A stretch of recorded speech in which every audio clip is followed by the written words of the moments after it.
7:23 local time. The Arleigh Burke-class destroyer USS Spruance, DDG-111, is slicing through the gray swells of the border waters in the Gulf of Oman. 2 nautical miles out, the 275-meter Leviathan MV Tosca, the obese dinosaur, maintains a stubborn 14-knot vector toward Bandar Abbas. 6 hours of radio posturing have officially evaporated as the freighter ignored the final ultimatum, steaming headlong into the blockade zone. On the Spruance's forward deck, the Mk-45 Mod 4 turret cycles in near silence, its movement slave to a digital fire solution calculated down to the exact millimeter of the Tosca's aft hull plating. Deep inside the Combat Information Center, the window for redundant radio warnings has officially closed. The commanding officer issues the order with the cold finality of a mathematical constant: commence firing. For the past 12 hours, the MV Tosca had been a ghost only to its own crew. While the Iranians worked to disable the AIS transponder and overpaint the IMO number for camouflage, they were oblivious to the fact that they were already being digitally dissected through the lens of Task Force 59. TF-59's swarm of surface drones doesn't just watch via optics, they listen. Every stroke of the massive diesel engine and the specific cavitation frequency of the propeller created an acoustic fingerprint as unique as a human retina. To the AI algorithms aboard the USS Spruance, the Tosca wasn't just a ship, it was a cluster of pre-identified physical parameters. The US Navy opted for a surgical hamstringing rather than sinking the target. In the calculus of a modern blockade, sinking a 100,000-ton superfreighter is a strategic failure, as it triggers an environmental catastrophe and creates a permanent maritime hazard. Instead, the designated target was the main propeller shaft. The Mk-45 Mod 4 naval gun roared, propelling a GPS IR-guided projectile from its barrel at a muzzle velocity reaching Mach 2. The shell didn't aim for the bridge or the midships. It tracked directly to a point exactly 25 meters forward of the stern post, the vulnerable housing of the thrust block. The impact was purely clinical. Equipped with a delayed action fuse, the shell pierced the heavy steel plating like a needle through silk, tunneling deep into the engine room before detonating directly atop the propulsion train. The peak overpressure from the internal explosion didn't tear the hull apart, but it was sufficient to shatter the thrust block and completely sever the massive steel driveshaft. Within milliseconds, the mechanical link between the engine and the propeller was severed completely. This was a literal mechanical hamstringing. The heart of the 275-meter obese dinosaur stopped beating. Stripped of propulsion, the massive steel hulk lost its fight against the sea. Though its sheer kinetic momentum would carry it forward for miles, its fate was sealed. Its speed began a terminal bleed from 14 knots down to a dead drift, transforming the Leviathan into an impotent iron buoy in the middle of the Gulf of Oman. From a distance of 5 nautical miles, the amphibious assault ship USS Tripoli, LHA-7, a maritime flying fortress, began playing its decisive cards. 2 MH-60S Seahawk helicopters surged from the deck, skimming the wavetops to avoid radar clutter from Iran's coastal cliffs, before abruptly pulling their noses to hover directly over the stationary vessel's bridge. At this moment, the Tosca's deck was a scene of mechanical chaos. The roar from the helicopter's rotors churned the diesel-soaked air, creating downwash pressure sufficient to hurl any unsecured objects into the sea. No hailing signals were exchanged. Heavy-duty fast ropes were kicked out from the cabin doors, and the members of the 31st Marine Expeditionary Unit began a textbook execution of the fast rope maneuver. Squads of Marines in black tactical kit, armed with M4A1 carbines and night vision optics, slid down the ropes at a rate of 2 meters per second. Their precision gave the impression of a Swiss watch operating in the center of a hurricane. In less than 60 seconds, 12 ghosts were on the main deck, establishing a pincer maneuver toward the bridge, the brain of the ship.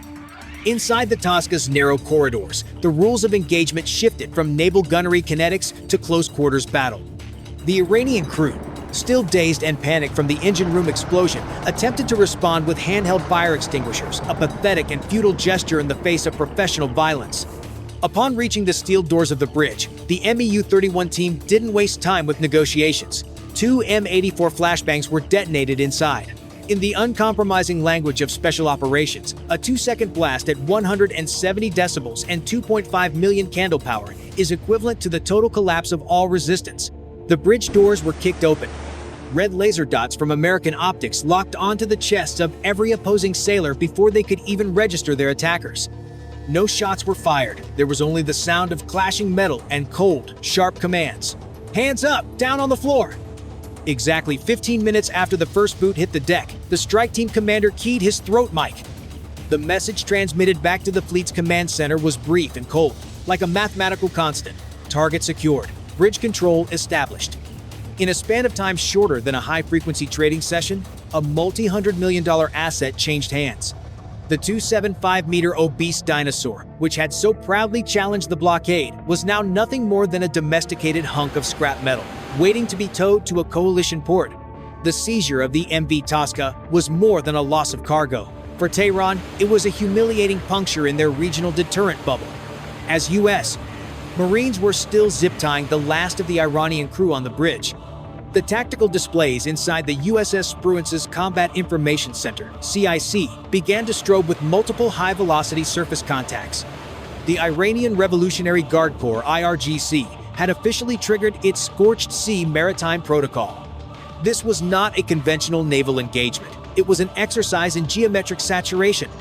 From hidden reinforced pens carved deep into the limestone cliffs of Keshem Island, 20 PACAP 3rd fast attack craft erupted onto the surface simultaneously. Instead of a single cluster, they fanned out in a synchronized radial formation, approaching the American fleet from every possible bearing. These 17-meter fiberglass daggers scream across the water at 52 knots, each bristling with twin Kausar anti-ship missile launchers and unguided rocket pods. The IRGC's logic is as pragmatic as it is brutal. The Aegis combat system may be the finest shield ever engineered, but even a supercomputer has a finite processing bandwidth. By throwing 20 high-speed variables at the sensors from 360 degrees, Iran was hunting for a single millisecond of fire control latency, a gap wide enough for one missile to punch through. The intent was clinical. If they could not retake the Tosca, they would execute it. A 100,000-ton Suezmax freighter, burning and crippled in the throat of the transit lane, would achieve what diplomacy could not: the physical, permanent closure of the Strait of Hormuz via mechanical wreckage. The swarm closed the distance with suicidal momentum, their pilots ignoring the automated radio warnings echoing on a continuous loop. To the commanders on the shore, the math looked favorable. 20 plastic boats worth $500,000 apiece in exchange for a $1.8 billion destroyer and a strategic stranglehold.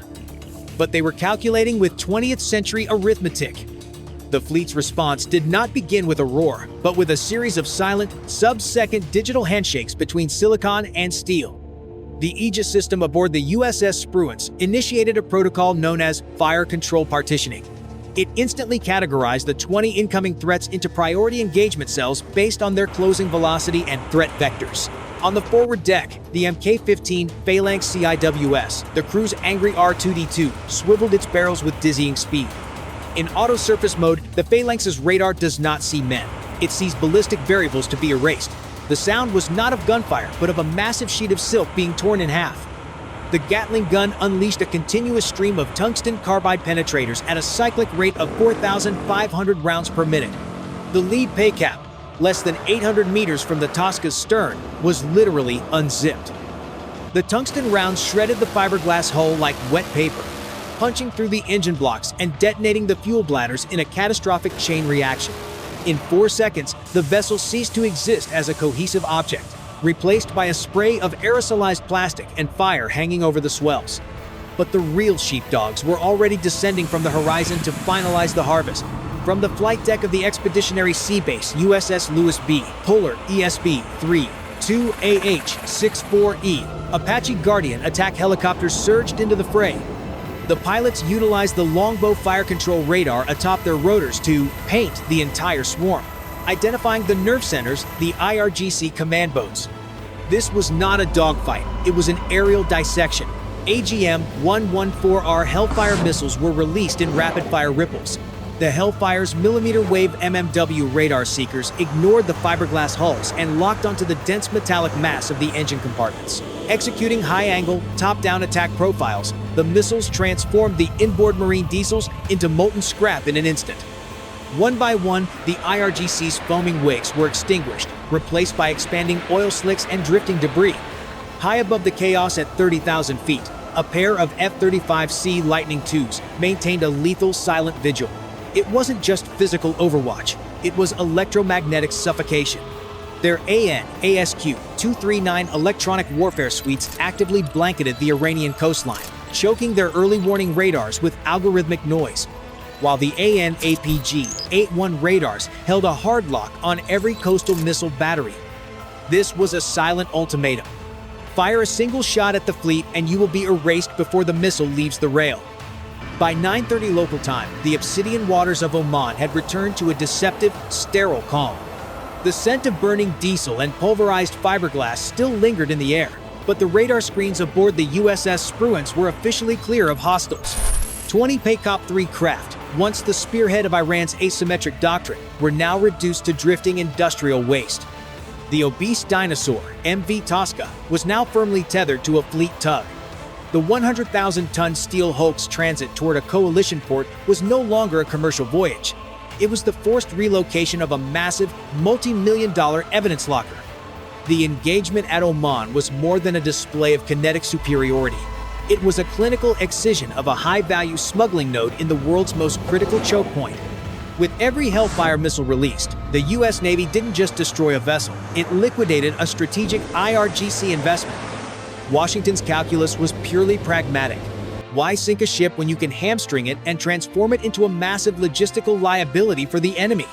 Tehran may continue its rhetoric of closure, but once the coalition's processors have solved the kinetic equation, that rhetoric becomes nothing more than white noise.